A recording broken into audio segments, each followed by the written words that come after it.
Good evening everyone, नमस्कार। मैं उम्मीद करती हूँ आप सब लोग ठीक होंगे एंड आप लोग का बहुत-बहुत स्वागत है शब्द माइक के एपिसोड नंबर 6 पे। मैं आप सब लोगों को बहुत-बहुत थैंक यू बोलना चाहूँगी कि अब तक आप लोग हमारे साथ ऐड रहे और यहाँ तक ये सफ़र पहुँच चुका है। मैं उम्मीद करती हूँ कि आगे भी इसी तरीके से हम सब लोग साथ और जुड़ के रहेंगे। तो जैसा कि लिस्ट मैंने आपको पहले भी बताई थी, लिस्ट ऑलरेडी मेल पे भी आप लोग को आ गई होगी। तो moving forward to the list, सबसे पहला जो आज का नंबर है वो आनंद बाला मैम का है। आनंद बाला मैम, मैं आपको इनवाइट करना चाहूँगी एंड आई वुड रिक्वेस्ट कि आप आगे अपना परफॉर्मेंस दें।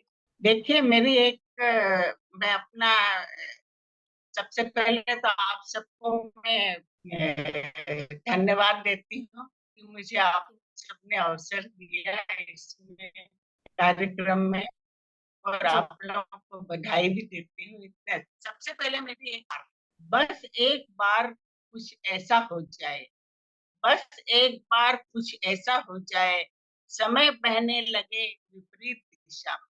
फिर खेलूं अटखेलियां बचपन की माता-पिता की गोद में, मचल कर करूं एक बार फिर जिद चाँद को पाने की, जी, मचल कर करूं एक बार फिर जिद चाँद को पाने की।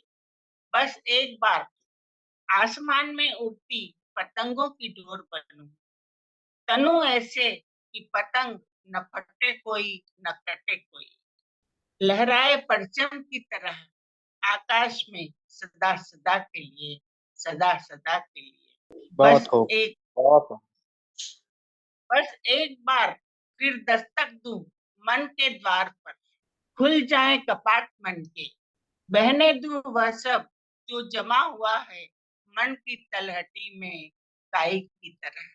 बस एक बार, बस एक बार कुछ ऐसा हो जाए, बनूं पंछी पंख खोले, भरूं उड़ान, तोड़ दूं इस भ्रम को कि क्षितिज को पा नहीं सकते, तोड़ दूं इस भ्रम को कि क्षितिज को पा नहीं सकते। बहुत बहुत सुंदर। बहुत सुंदर।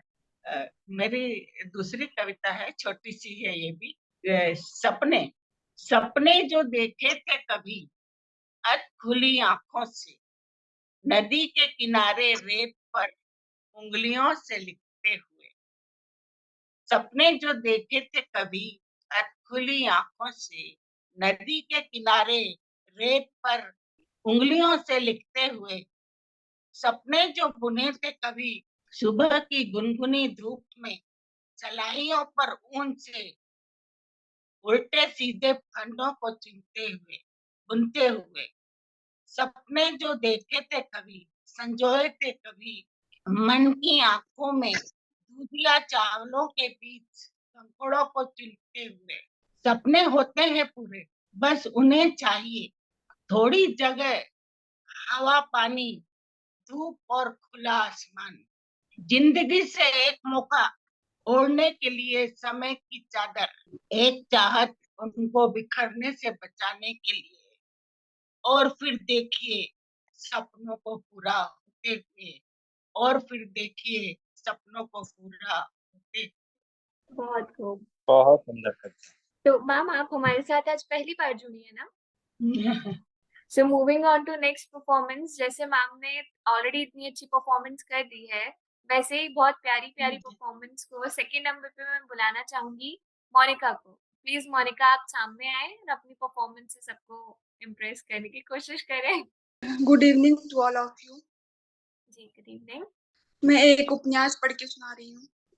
आज का विषय है रंगभूमि। शहर अमीरों के रहने की जगह है और क्रय विक्रय का स्थान है। उसके बाहर की भूमि उसके मनोरंजन के लिए और विनोद की जगह है। उसके मध्य भाग में उनके लड़कों की पाठशालाएं और उनके मुकदमेबाजों के अखाड़े होते हैं, जहां न्याय के बहाने गरीबों का गला घोंटा जाता है। शहर के आसपास गरीबों की बस्तियां होती है। बनारस में पांडेपुर ऐसी ही एक जगह है। वहां ना शहरी दीपकों की ज्योति पहुंचती है और ना ही शहरी छिड़काव की छींटे, ना शहरी जल स्रोतों का प्रवाह। सड़क के और किनारे छोटी बनियों की दुकानें और हलवाइयों की दुकानें हैं और उनके पीछे कई इक्के वाले गाड़ीवान और मजदूर रहते हैं। 2-4 घर बिगड़े श्वेत-पोशों के भी हैं, जिन्हें उनकी हीनावस्था ने शहर से बाहर निर्वासित कर दिया है। इन्हीं में एक गरीब और बंदा चमार रहता है, जिसे लोग सूरदास कहते हैं। भारतवर्ष में अंधे आदमियों के लिए ना नाम की जगह है और ना ही काम की। सूरदास उनका बना-बनाया नाम है और भीख माँगना उनका बना-बनाया काम है। और उनके गुण और स्वभाव भी जगत प्रिय हैं। गाने बजाने में विशेष रुचि, हृदय में विशेष अनुराग और अध्यात्म और भक्ति में विशेष प्रेम उनके स्वाभाविक लक्षण है। बाह्य दृष्टि बंद है और अंतर्दृष्टि खुली हुई। प्रस्तुत अवतरण सर्वश्रेष्ठ कहानीकार एवं उपन्यास सम्राट स्वनाम मुंशी प्रेमचंद द्वारा रचित उनके बृहत्काय उपन्यास रंगभूमि से अवतरित है। इस उपन्यास में उपन्यासकार ने पहली बार देशी रियासतों की बिगड़ी स्थिति, राजाओं के अन्याय और अत्याचार, किसानों की दयनीय अवस्था तथा पूंजीवाद के आगमन और पूंजीवादपत्ति के दोषों को प्रकट किया है। उपन्यास की आरंभिक पंक्तियों में लेखक ने उपन्यास के प्रमुख स्थल पांडेपुर एवं उपन्यास के नायक सूरदास का परिचय दिया है।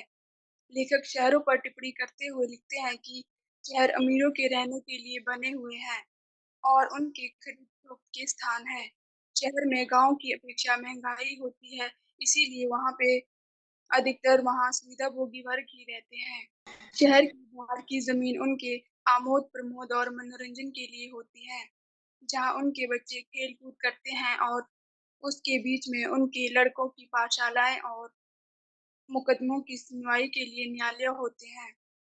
वास्तव में इन न्यायालयों में न्याय के बहाने गरीबों का शोषण किया जाता है, उनको लूटा जाता है। गरीबों को इन न्यायालयों में न्याय मिलने की कोई उम्मीद तक नहीं होती। लेकिन इन्हीं शहरों के आसपास गरीबों की छोटी-छोटी बस्तियां होती हैं। बनारस शहर में पांडेपुर नामक एक ऐसी ही बस्ती है, जहाँ शहरों की चकाचौंध नहीं होती है। वहाँ अभी न शहरों की भांति विकास हुआ है और ना ही बिजली व्यवस्था और ना ही शहरी सजावट, सुंदरता व सौंदर्य है। यह स्थान शहरी सभ्यता से सर्वथा कोसों दूर है।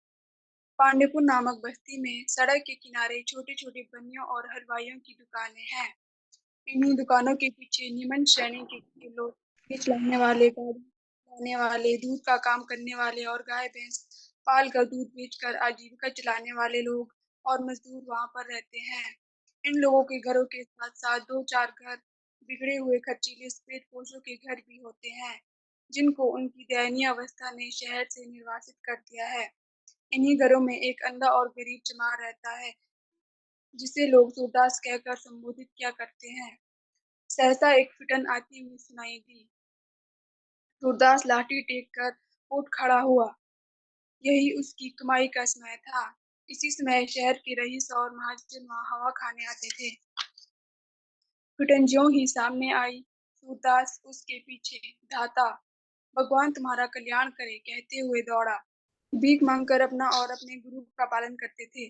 ज्ञानियों और ऋषियों के लिए यह कोई अपमान की बात ना थी। किंतु वे लोग माया मोह से मुक्त रहकर ज्ञान प्राप्ति के लिए दया का आश्रय लेते थे। उस प्रथा का अब अनुचित व्यवहार किया जा रहा है। हमने यहाँ तक सुना है कि कितने ही ब्राह्मण जो जमींदार है, घर से खाली हाथ मुकदमे के बहाने लड़ने चलते हैं। दिन भर कन्या के विवाह के बहाने किसी सगे संबंधी की मृत्यु का हिला करके भीख मांगते हैं। शाम को नाच बेचकर पैसे खड़े कर लेते हैं। पैसे जल्द ही रुपए बन जाते हैं और अंत में कचहरी के कर्मचारियों और वकीलों के जेब में चले जाते हैं। जानसेवक अपने परिवार के साथ फिटन पर बैठकर गोदाम में जा रहे हैं। सूरदास उनसे भिक्षा मांगने की लालसा में पीछे-पीछे दौड़ पड़ता है।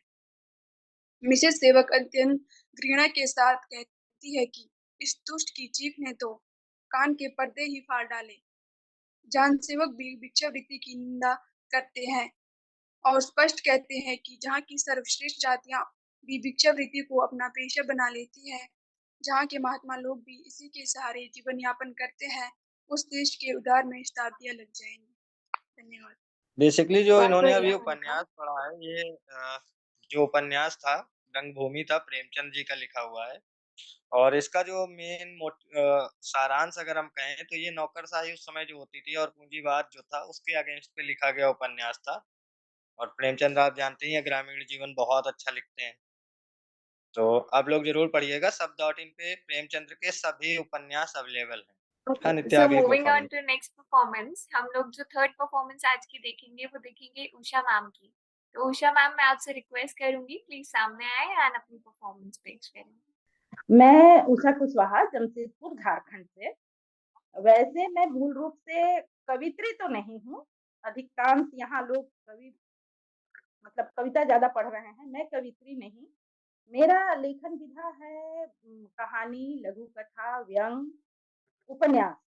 3 किताबें मेरी प्रकाशित है। चौथी उपन्यास जो कि मौन विद्रोह शीर्षक है, बहुत जल्द अमेज़न पर उपलब्ध हो जाएगी।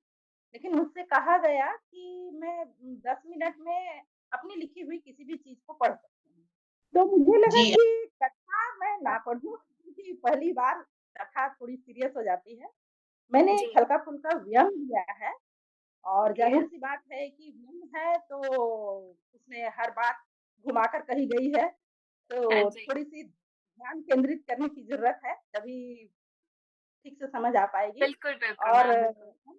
अंत में मैं ये जानना चाहूँगी कि मैंने किस चीज़ पर व्यंग किया है, ये आप ज़रूर बताएँ, ठीक है? ओके ओके, बिल्कुल। हाँ जी। मैं शुरू करूँ?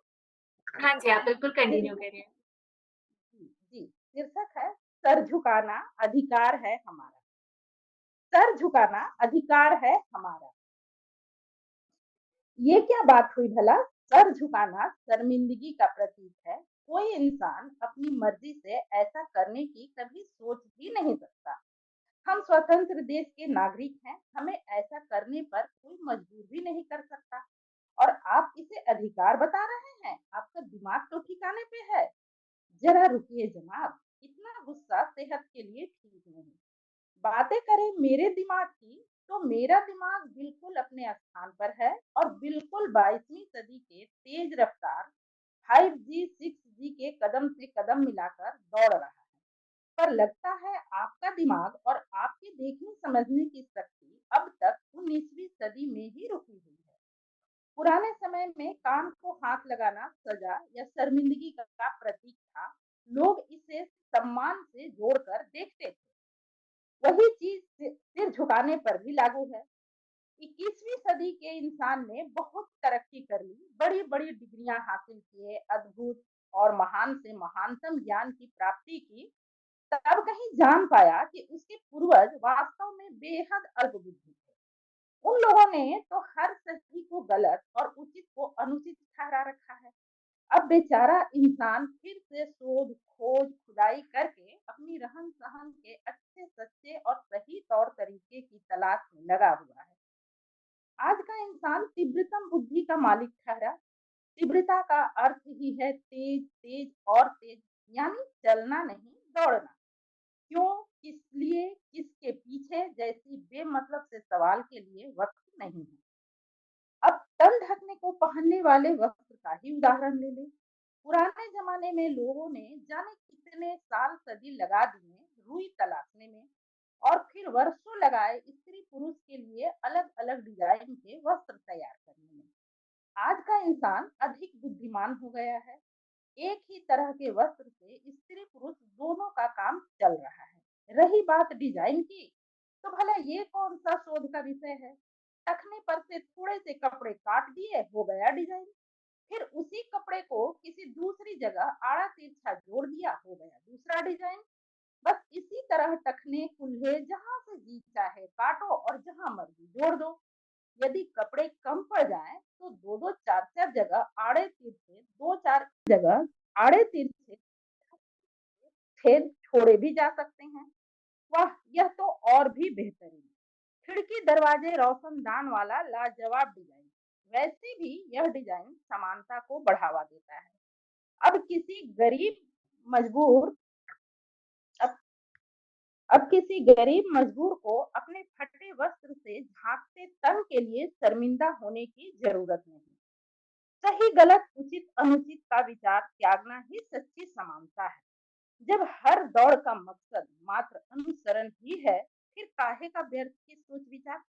हवा के रुख जिस ओर को हो बस दौड़ लो उसी ओर। वैसे पूर्वजों द्वारा कही एक पुरानी कहावत भी तो है, जैसी देखें गांव की रीत वैसी उठाएं अपनी भी। अब पूर्वजों की कही सारी बातों को थोड़े ना नजरअंदाज कर सकते हैं, तो पूरी तत्परता और ईमानदारी से लगे हैं अनुसरण दौड़ में, चाहे कान पकड़ना हो या सिर झुकाना। वैसे भी यह डिजिटल युग है, तो ऐसे में हर बात, हर सोच, हर शौक वायरल होते देर ही कितनी लगती है। इस अदृश्य शक्ति वायरल की प्रवृत्ति अपने वरिष्ठ भ्राता वायरस विषाणु की सी ही है। आकार में बेशक सूक्ष्म, पर पूरी तरह अपने गिरफ्त में ले लेने की अद्भुत क्षमता। अब वायरल हो या वायरस, इन से पीड़ित इंसान को भला इस बात की खबर ही कहाँ कि वह हाथ कान को सटाए हुए है या ठोड़ी छाती से। कुछ वर्ष पहले एक वायरल का आक्रमण हुआ, जिसके कारण लोग हर वक्त, हर स्थान, हर हाल में कान को हाथ लगाए नजर आने लगे। स्त्री पुरुष बूढ़ा जवान जब देखो जहां देखो कान को हाथ लगाए बड़बड़ाते नजर आते। मंदिर हो या बाजार, दुकानदार हो या खरीदार, सारे काम छोड़ कान को हाथ लगाने के आनंद से आनंदित। इतना ही नहीं, सर्कस के करतब दिखाने वाले कलाकारों को मात देते लोग अपने दो पहिए वाहन को एक हाथ से संभाले दूसरे हाथ को कान से लगाए सुख भोगते नजर आने लगे। अब मौत की देवी को ऐसी हिमाकत कहाँ बर्दाश्त, तो कुछ लोग इस आनंद के चक्कर में परम शांति को प्राप्त होने लगे। इस वायरल आनंद की गिरफ्त से मुक्त होना तो संभव न था, तो इससे बचाव के साधन चलाते गए। इस साधन का भी क्या कहना। एक नजर में देखने पर मुंह कान में वायर लपेटे इंसान ऑक्सीजन पाइप युक्त सीधे आईसीयू से निकला मरीज नजर आता। वायरल हो या वायरस, इसकी फितरत ही है इंसान के भीतर प्रवेश करते ही अपना विस्तार करना। तो अब इसका अगला आक्रमण आंखों पर हुआ। लोग नैन सुख के आनंद से आनंदित भाव विभोर हुए जा रहे हैं। यह सुख यंत्र पहले हाथों की मुट्ठी में था, तब इससे मिलने वाले आनंद को कानों से प्राप्त करना होता था, तो इसे कान से सटाया जाता। आंख की तो प्रवृत्ति ऐसी है, कुछ भी इसके पास ले जाते ही यह झट अपनी पलक रूपी दरवाजे बंद कर लेगी। अब ऐसे में एक ही रास्ता बचता है, हथेली को अपने गोद में रख शीश झुकाए नतमस्तक रहिए इस सुख यंत्र के आगे। तो अब आप चौक चौराहे, मंदिर, बाजार, यहाँ तक कि किसी डॉक्टर के क्लिनिक, अस्पताल में चले जाएं, लोग आपको शीश झुकाए नैन सुख के परम आनंद भोगते हुए मिल जाएंगे। आप खरीदारी करने बाजार जाएं, आपको ऐसे कई दुकानदार मिल जाएंगे जिनके शीश झुके हुए हों। उनसे आप किसी वस्तु के बारे में पूछें, उन्हें इस वक्त अपने नैन सुख से वंचित होने की इच्छा ना हो, तो जवाब मिलेगा मेरे पास नहीं है, आप आगे देख लो। मानो आप खरीदार ना हुए, मांगने वाले ठहरे। हद तो तब है कि आप किसी छुट्टी के दिन अपने किसी मित्र रिश्तेदार के घर आत्मिक मिलन की चाहत में पहुंचे। आपका अभिवादन कर बैठक में बैठाने के बाद अगला शीश झुकाए अपनी आनंद में मग्न हो जाएगा। आपके कुछ कहने पूछने पर वार्तालाप हाँ हूं से आगे बढ़ ही नहीं पाएगा। अब आप भी अपने सुख यंत्र को पॉकेट से निकाल व्यस्त हो जाइए या फिर विदा लीजिए। कहीं कहीं तो आपको देखते ही बिना किसी हाल समाचार के फटाफट आपके सामने चाय नाश्ता का इंतजाम कुछ इस अंदाज में कर दिया जाएगा कि गटको चाय और प्रस्थान करो यहाँ से। हमारे शीश झुकाने के आनंद में विघ्न ना डाले।